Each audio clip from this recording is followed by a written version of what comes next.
যদি লাইফে কখনো তোমাকে কেউ ঠকায়, তোমাকে কেউ চিটারি করে, বাটপারি করে, আমি তোমাকে তিনটা অ্যাডভাইস দিব। যদি মনে রাখতে পারো, জীবনে কারো ঠকানো মনে হবে না ইনশাআল্লাহ। যদি লাইফে একদম আমার চোখে চোখ রাখো যুবকরা, যদি তোমার গার্লফ্রেন্ডও ঠকায়, তোমার বন্ধু ঠকায়, যেই ঠকাক না কেন, তিনটা অ্যাডভাইস মনে রাখবা। যদি বলো কয়টা অ্যাডভাইস? নাম্বার 1, কেউ যদি তোমারে কখনো ঠকায়, তুমি আগেই বিশ্বাস করবে আমি ঠকি না, আমি জিতে গেছি আলহামদুলিল্লাহ। কারণ মানুষ যে মানুষকে ঠকায়, এর সবচেয়ে বড় মাধ্যম হচ্ছে মিথ্যে কথা, মিথ্যে আশ্বাস, মিথ্যে ছলনাময়ী ভালোবাসা। ছাকা খাইয়া যুবক দেখা হয়ে যায়, হ্যাঁ দিন যৌবন কিচ্ছু আর ভালো লাগে না। তো এই যে মানুষ তোমাকে ছাকা দেয়, কষ্ট দেয়, প্রতারণা করে, এটা মিথ্যের মাধ্যমে মানুষ বেশি করে। হাদিস শোনেন, একবার রাসূল করিম সাল্লাল্লাহু আলাইহি ওয়াসাল্লামকে একজন সাহাবী বলল, ইয়া রাসূলুল্লাহ, আপনার উম্মত কি জিনা করতে পারে? রাসূল বললেন যে হ্যাঁ, মিস্টেকলি করে ফেলতে পারে, এই গুনাহটা হয়ে যেতে পারে। ইয়া রাসূলুল্লাহ, আপনার উম্মত কি সুদ খেতে পারে? রাসূল বললেন হ্যাঁ, মিস্টেকলি খেতে পারে, ভুল করে গুনাহটা করতেও পারে। কিন্তু রাসূল বললেন দেখো, আমার উম্মত একটা গুনাহ কখনো করতে পারে না। একটা গুনাহ যদি কোনো উম্মত করে, সেই উম্মত আমার উম্মত থাকবে না। সেটা কি? যে উম্মত মিথ্যে বলবে, সে উম্মত আমার উম্মত হতে পারে না। ঠিক কিনা বলেন?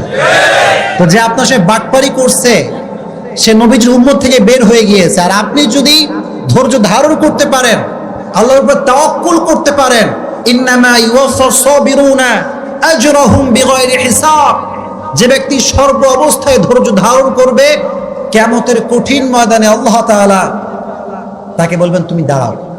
সব মজমা বসা, হঠাৎ করে আল্লাহ বলছে তোমরা কয়েকজন দাঁড়াও। তারা ভয় পেয়ে যাবে, আল্লাহ আমাদেরকে সবার মাঝে এক্সেপশনাল কেন দাঁড়া করাচ্ছে? আল্লাহ বলবে তোমরা যদি ধৈর্য ধারণ করেছো, আজকে বিনা হিসেবে জান্নাত চলে যাবে। এত আস্তে সুবহানাল্লাহ পড়ে কেন রে? আর একটু জোরে পড়েন সুবহানাল্লাহ। তাহলে কেউ আপনার ঠকাইলে আপনি ঠকছেন না জিতছেন? Number 1 advice. নাম্বার 2 অ্যাডভাইস হচ্ছে, যখনই ঠকবেন, কষ্ট পাবেন, আগেই পড়বেন আলহামদুলিল্লাহ। এত আস্তে কেন? জোরে পড়েন আলহামদুলিল্লাহ।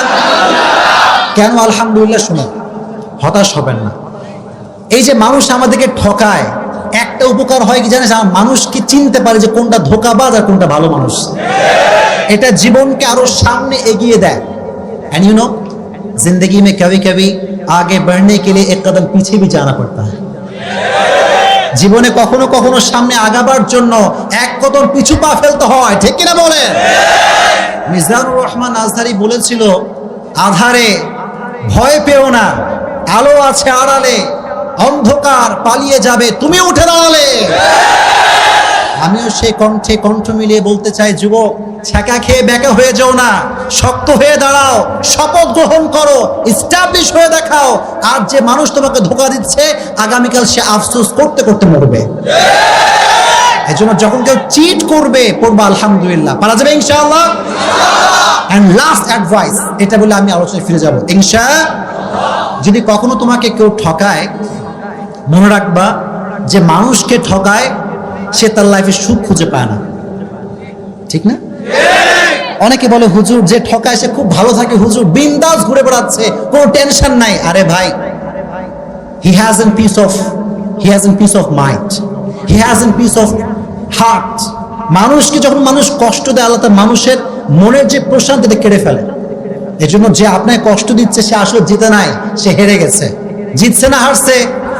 এই জন্য সবসময় যত দুঃখ আসুক, যত কষ্ট আসুক, সবসময় পড়বেন আলহামদুলিল্লাহ। এই কুমিল্লা মানুষের মরা কেন তুমি বুঝলাম না? পড়েন না আলহামদুলিল্লাহ। ওয়ালা সাউফা ইউতিকা রাব্বুকা ফাতারদা। তুমি যদি বিশ্বাস এবং ভরসা আল্লাহর উপরে করতে পারো, অচিরেই তোমার রব তোমাকে এমন কিছু দিবে, তোমার জীবনের সমস্ত দুঃখ কষ্ট আল্লাহ তাআলা দূর করে দিবে। সুবহানাল্লাহ পড়েন। এজন্য যুবক ভাইরা, ছাকা খেয়ে বেকা হওয়া যাবে? এই কথা মনে থাকবে তো ইনশাআল্লাহ। আমি আসছি মোটিভেট করার জন্য, আমার কাজই তো এইটা। কি আমার ওয়াজ আপনারা শোনেন নাই? আমি যখন রাস্তাঘাটে যাই, আপনারা বিশ্বাস করবেন না, এই যে এদের মতো যুবকগুলো, সেদিন রাজশাহীতে, আমি থাকি কোথায়, কাছে না দূরে, অনেক দূরের মানুষ আমি। তো কুমিল্লা আসলে মনে হয় যে আমি নিজের জেলায় আসছি, এত ভালোবাসে কুমিল্লার মানুষ। তো আমি বাইক নিয়ে গেছি বাইরে রাস্তায়, শোনেন ভালো করে শুনবেন। তো আমি লেখালেখি করতেছি যে কি ওয়াজ করা যায়, লেখালেখি করতেছি।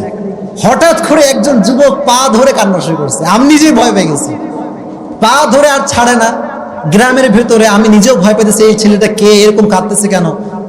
বলতে হুজুর আপনি এখানে কি করেন, আপনার ওয়াজ শুনে আমার পুরো জীবনটাই পরিবর্তন হয়ে গিয়েছে। আমি বললাম যুবক আমার কোন কথা তোমার গায়ে লাগছে? বলে হুজুর আপনি একটা কথা বলছিলেন যে ভুল মানুষকে ভালোবেসে আফসোস করা যাবে না। তো বলছে হুজুর জীবনে এই মিস্টেকটা আমি করছি, তো করার পরে আমার পুরো জীবনটাই শেষ হয়ে গেছিল, মদ গাঁজা বিড়ি খেয়ে অবস্থা খারাপ, যে ভালোবাসা মানুষ পাইলাম না কেন রে, হাতের জীবন যেমন সব শেষ। তা আমি যখন বলছি আফসোস করা যাবে না, তখন সে এই লাইফটা থেকে আল্লাহর পথে ফিরে আসছে। এজন্য আজকে যে কথাগুলো বলবো এটা শুনে আল্লাহর পথে ফিরে আসতে হবে। রাজি আছেন ইনশাআল্লাহ?